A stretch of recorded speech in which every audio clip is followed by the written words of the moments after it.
Paying attention is a form of reciprocity with the living world, receiving the gifts with open eyes and open heart.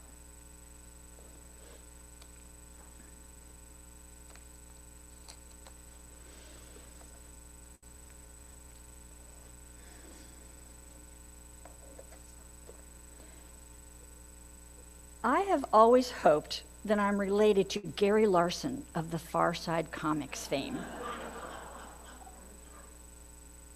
His comics not only have always made me laugh, and apparently you laugh, with their surreal or offbeat perspective, but often they have been thought-provoking. My favorite example is the comic of a farm woman carrying eggs in a basket toward her farmhouse, while a hen carries a human baby out of the farmhouse. I wish I could show it to you. Could not get permission. That comic made me ask myself, what do we take unquestioningly as our right? That might seem like an absurd example, but for me, it opened the door to other questions. The first being, how do we treat animals? And what do we expect of them? Which led to, how do we treat Mother Earth? And what do we expect of her? Then one Sunday, a few years after I'd first seen that comic, my UU minister in Seattle, Reverend Dr. Peter Rabel, said, I vow not to take what has not been given. Let me repeat that. I vow not to take what has not been given. Hearing that, thinking about the ramifications of that, knocked me sideways. It has been brewing in my mind ever since, as I've tried to wrap my head around what it would mean not to take what has not been given. What does that mean for human relationships? And what does that say about our country's history? Recently, I read the historical fiction book Beheld by Tara Shea Nesbitt about the Plymouth Plantation 10 years after its founding. The Plymouth residents who had power were the separatist Puritan elders. However, the colony was actually built by non-separatists, hired craftsmen, and indentured servants. In fact, the craftsmen and the servants were the original passengers on the Mayflower. Later, the separatists were crowded onto the Mayflower, either because their ship, the Speedwell, sprang a leak, or the captain did not wish to make the journey. So there were factions within the Plymouth community, each with their own motivations. In the book, a male newcomer thinks that he could, quote, easily linger musing on how men with power always took more for themselves, how men who have had nothing hoard what they have and take what is not theirs, unquote. And what about the Native Americans who were there first? As David J. Silverman said in an article in The Atlantic, in American lore, friendly Indians helped freedom-loving colonists. In real life, the Wampanoags had a problem they didn't know how to fix. According to the Wampanoag tribe's webpage, the Wampanoag people have undergone a very difficult history after assisting the European settlers in the early 1600s. With the European settlers came much adversity for our tribe. Disease that virtually wiped out whole villages, systems of government that bore little resemblance to our tribal practices and values, missionaries intent on converting us to Christianity, and private models of land use and ownership that conflicted with our tribe's own communal practices and values. The vast majority of these tribal communities were killed in battles initiated by colonists to secure land. In an article published by Ohio State University called Erasing Indigenous History, Then and Now, the editor wrote, when historians construct narratives about the past, they exclude as well as include, and nowhere is that more apparent than in the way Native people have been erased from most histories of the United States. On both sides of my family tree, I have ancestors who arrived in New England in the 1600s. I found out recently that one of my direct ancestors, Hannah Emerson Dustin, was abducted in 1697 during King William's War, a conflict between Great Britain and France that was fought on North American soil. Native American tribes fought on both sides of the conflict. In fact, because of the importance of their participation, it is also known as the first of the 4 French and Indian Wars. My ancestor Hannah became famous for having been abducted by Abenaki tribe members, then killing them and escaping. In 1874, a monument was erected in her honor, and the memorial marker says she was, quote, a famous symbol of frontier heroism. It is believed to be the first statue of a woman erected in this country. The story sounds straightforward enough, but as happens so often when histories are told and written, it is actually complicated. According to a 2021 article on NPR.org, scholars believe that by the time Dustin made her escape, she was no longer traveling with her original captors, but with a family group, possibly including children, who are likely Abenaki, who may have planned to ransom her back to her family, which was common practice at the time. So questions arise. If she did kill children, why? And why was the statue not erected until nearly 200 years later? Ron Peastry of the Haverhill Historical Commission says the monument was propaganda to justify westward expansion. The propaganda story feeds into the white manifest destiny thing, feeds into hatred against Native Americans, he says. Debate has arisen about what to do with the statue. The point has been made that the Abenakis whom Hannah killed were not acting independently. They were allies of the French during King William's War. And the case has been made that war or no war, fighting back against your captors is a person's absolute right.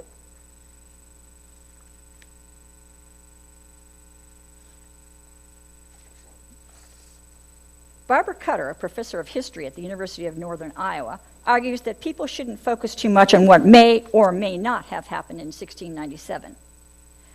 I think it's really more important to think about what people meant when they supported putting up this statue, she says. And it wasn't about Hannah Dustin. It was about an effort to hide the violence of colonization and imperialism. How we should judge Hannah Dustin is the wrong question, Cutter says. Instead, we should ask ourselves how we choose whom to memorialize and what stories we're trying to tell. As we all know, there's immense power in being the ones who get to write history. Even in such a seemingly innocent format as children's books, there is power. You all have heard of the Little House series by Laura Ingalls Wilder, books we tend to think of as timeless and cherished and beloved. Turns out that I'm distantly related to Laura Ingalls Wilder, which made me happy, but then I found out that her family's story isn't straightforward either. Many of you have seen the movie Killers of the Flower Moon, which won the Academy Award for Best Picture earlier this year. The movie is based on a book by the same title written by David Grann. In it, he points out glossed-over scenes in the Little House books. He writes, "The Osage had been assured by the U.S. government that their Kansas territory would remain their home for forever. But before long, they were under siege from settlers. Among them was the family of Laura Ingalls Wilder, who later wrote Little House on the Prairie based on her experiences. Why don't you like Indians, Ma? Laura asks her mother in one scene. I just don't like them. This is Indian country, isn't it? Laura said. What did we come to their country for if you don't like them? One evening, Laura's father explains to her that the government will soon make the Osage move away. That's why we're here, Laura. White people are going to settle all this country, and we get the best land because we got here first, and take our pick. Grann continues, though in the book the Ingalls leave the reservation under threat of being removed by soldiers, many squatters began to take the land by force. In 1870, the Osage, expelled from their lodges, their graves plundered, agreed to sell their Kansas lands to settlers for $1.25 an acre. Nevertheless, impatient settlers massacred several of the Osage, mutilating their bodies, and them. An Indian Affairs agent said, "The question will suggest itself. Which of these people are the savages?" So, what can I do with the new knowledge of my family history? I can accept it. I can decide not to refuse to talk about it. I can acknowledge the bad with the good. And what can we do with little-known facts of our country's history, of our own regional history? As part of our land acknowledgement here at church, we say, we recognize that this church rests on the unceded ancestral grounds of the Tualatin Kalapuyan. It is estimated there are 4,000 descendants of the Kalapuya, many of them of now mixed Native American ancestry. In 1954, all bands and tribes of the Kalapuya were officially terminated by the U.S. government, meaning that they are no longer recognized by the U.S. government as official tribes. Most of us, even longtime Oregonians, had not known those facts until fairly recently. As a friend pointed out, this is stuff we should know. But what do we do with that knowledge? Especially those of us who are part of the dominant white culture in the U.S. Our parents, grandparents, and great-grandparents told themselves many self-serving myths about the relationships between indigenous nations and white people, and those myths are what we typically learned in school. I remember writing a paper in 5th grade about the Christian missionaries Narcissa and Marcus Whitman and how they were massacred, and that was the word used, massacred, in Washington state in 1847. Why were they killed? According to a National Park Service article, a small group of local indigenous men were, quote, motivated by the raging measles epidemic in their community and Dr. Whitman's inability to cure their dying people. I can guarantee that I didn't write my paper from the viewpoint of the indigenous people. Now all I can do is tell myself what writer Maya Angelou told a friend. You did then what you knew how to do, and when you knew better, you did better. One way to do better is to become better informed. Last Sunday, Reverend Lawrence spoke about the dispossession of the indigenous nations on whose land we live and gather. Several years ago, the church book group read and discussed Charles Frazier's novel, 13 Moons. In it, the protagonist, an orphaned white boy named Will Cooper, has been adopted by a man named Bear, who is a Cherokee chief. Bear says, if the Western territories were as fine as they were made out to be by Andrew Jackson, the white people would soon come and take that land away from the Cherokees too, for it was the nature of the white people that they could never be satisfied. A few years later, the book group read and discussed the novel There, There by Tommy Orange, set in present-day Oakland, California. One of the characters is a young man of mixed native white descent. Another character says to him, as for your mom's side, as for your whiteness, there's too much and not enough there to know what to do with. You're from a people who took and took and took and took. And you're from a people taken. You're both and neither. Pa Ingalls' beliefs in the Little House books are echoed in Colson Whitehead's novel, The Underground Railroad. A mixed race man says, the white race believes with all its heart that it is their right to take the land, to kill Indians, make war, enslave their brothers. This nation shouldn't exist if there is any justice in the world, for its foundations are murder, theft, and cruelty. Yet here we are. He continues, white immigrants would leave their mark on this new land, making it theirs through unstoppable racial logic. If the black man was supposed to have his freedom, he wouldn't be in chains. If the red man was supposed to keep hold of his land, it'd still be his. If the white man wasn't destined to take this new world, he wouldn't have it now. Here was the true Great Spirit, the divine thread connecting all human endeavor. If you can keep it, it's yours. Your property, slave, or continent. The American imperative. In the book, a slave catcher says to a runaway slave, manifest destiny means taking what is yours, your property, whatever you deem it to be, and everyone else taking their assigned places to allow you to take it, whether it's red men or Africans giving of themselves so that we can have what's rightfully ours. The French setting aside their territorial claims, the British and the Spanish slinking away. The American spirit, the one that called us from the old world to the new, to conquer and build and civilize and destroy that what needs to be destroyed, to lift up the lesser races. If not lift up, subjugate. If not subjugate, exterminate. Our destiny by divine prescription. Pretty sobering stuff, isn't it? In recent years, some white people have been reckoning with their family's history. Betty Lynch Husted and her family live on an Idaho homestead on land taken from the Nez Perce Indian Reservation as a result of the Dawes Act of 1887.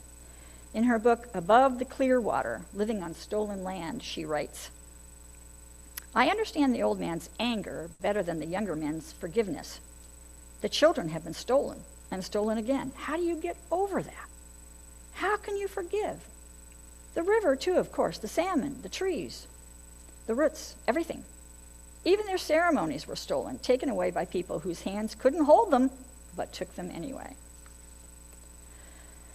Another way we can do better is to pay attention to current imperialist and colonial tendencies of our nation and other nations, and to the language used to hide those tendencies, such as calling them civilized. We also can learn from how much taking has been done in the name of the Christian and Jewish religions. The Hebrew Bible, also known as the Old Testament of the Bible by Christians, says in Genesis 1:26, and God said, let us make man in our image, after our likeness, and let them have dominion over the fish of the sea, and over the fowl of the air, and over the cattle, and over all the earth, and over every creeping thing that creepeth upon the earth. And in Genesis 1:28, and God blessed them, and God said unto them, be fruitful and multiply and replenish the earth and subdue it. In contrast, according to Jack D. Forbes, professor emeritus and former chair of Native American Studies at the University of California, Davis, Indigenous Americans tend to see this living world as a fantastic and beautiful creation, engendering extremely powerful feelings of gratitude and indebtedness, obliging us to behave as if we are related to one another. An overriding characteristic of Native North American religion is that of gratitude, a feeling of overwhelming love and thankfulness for the gifts of the Creator and the earth and universe. Respect and humility are the building blocks of indigenous lifeways, since they not only lead to minimal exploitation of other living creatures, but also preclude the arrogance of aggressive missionary activity and secular imperialism, as well as the arrogance of patriarchy. As Lakota spiritual leader Lame Deer put it in 1972, mankind is on the road to self-destruction. We must try to save the white man from himself. This can be done only if all of us, Indians and non-Indians alike, can again see ourselves as part of the earth, not as an enemy from the outside who tries to impose its will on it. Because we also know that, being a living part of the earth, we cannot harm any part of her without hurting ourselves. As for I vow not to take what has not been given, I found out later that Dr. Rabel's source likely had been Buddhism. Specifically, one of the Buddhist 5 precepts to refrain from is taking what has not been given. So what would that look like for us as Unitarian Universalists? Not taking what has not been given. Our UU second principle promotes justice, equity, and compassion in human relations. Yet our own UU history is checkered when it comes to issues of race. Nonetheless, in our history, we have many givers who have been social reformers. To name a few, Frances Ellen Watkins Harper, author and abolitionist. Frederick Douglass, author, orator, and abolitionist. Martha Sharp, a social worker, and her husband, Whitestill Sharp, a Unitarian minister. In 1939 and 1940, they helped thousands of endangered people, including Jews, intellectuals, and children, to escape Nazi persecution. They were co-founders of the Unitarian Service Committee.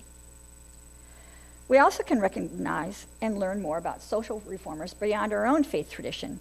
To name a few Native American social reformers: Elizabeth Porotrovich was a civil rights activist and member of the Tlingit Nation, whose mission was to advocate for the equality of Alaska Natives. She played a vital role by testifying before the Alaska Territorial Senate in 1945 and swayed the floor vote in passing the Alaska Anti-Discrimination Act of 1945, which was the first anti-discrimination law in the United States. Madonna Thunderhawk is a civil rights activist best known as a leader in the American Indian movement, called AIM sometimes, and as an organizer against the Dakota Access Pipeline. LaDonna Harris is a Comanche social activist and politician known for her influence on civil rights, women's rights, environmental protection, and world peace movements. They took action. What actions can we take? 1, we can attend programs at Five Oaks Museum, such as the recent program called Beyond Land Acknowledgement. 2, look for books for any children in our lives about social and environmental justice. One example is Autumn Peltier, Water Warrior, about a young water advocate and indigenous rights activist and her great-aunt Josephine Mandamin. 3, shop for gifts through the Portland Indigenous Marketplace, an organization that supports indigenous artists and promotes education through cultural arts. 4, support the Native American Rights Fund, which holds governments accountable, fighting to protect Native American rights, resources, and lifeway through litigation, legal advocacy, and legal expertise. 5, take political actions, such as writing letters or making phone calls to our federal, state, and local government officials. A key way we can do better is to be aware of our natural human tendency to take and to model that awareness for any children in our lives. What are the underlying motivations for taking? Health psychologist Lynn Rossi examined in depth the motivation to take that which has not been given. Here's what she wrote, adapted somewhat for my purposes. Anytime we feel a sense of lack or of not being good enough, we will begin to have the companion impulse of desire, want, and greed. We are susceptible to reaching for something to fill us up, whether that is drugs, alcohol, clothes, jewelry, shoes, more plants for the garden, technology, food, cars, books, relationships.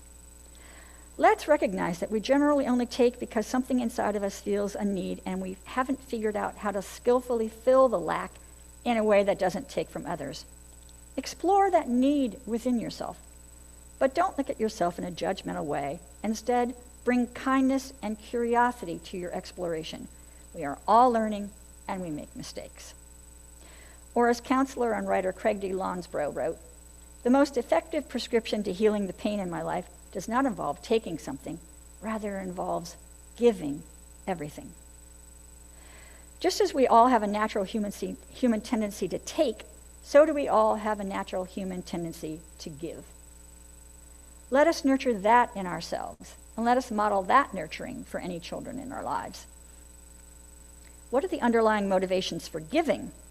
According to the book, The 7 Faces of Philanthropy by Russ Prince and Karen Feil, there are 7 motivations for giving our money or our time. Among those motivations are: doing good makes sense. People give because of their sense of belonging to a social community. Doing good is God's will. Religious faith is a strong motivator for giving. Doing good is fun. People enjoy being social together while raising money, as some activities include entertainment and fun. Doing good feels right. People with this motivation tend to focus on a social cause that provides them with a sense of purpose or personal fulfillment. Doing good in return. Some people do good in return for what they have received in life and or to express gratitude for the good things that have happened to them. Doing good is a family tradition.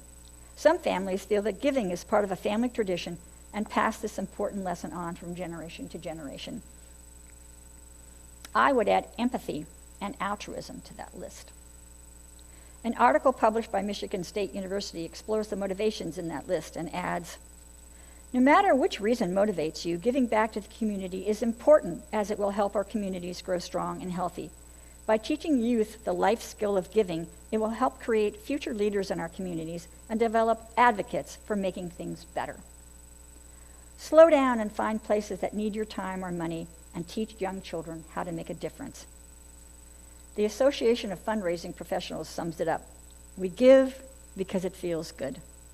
These good vibes connect us to others. People feel happy when they're being kind.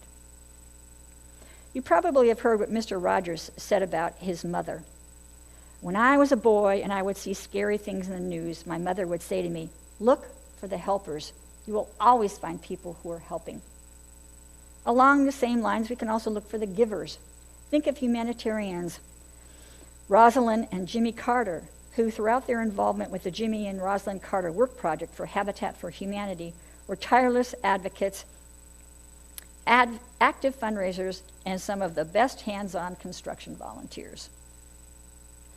I close today with a quotation from The Folded Napkin, a Truck Stop Story. "Blessed are those who can give without remembering and take without forgetting." Let us remember to live up to those words. Now please rise and join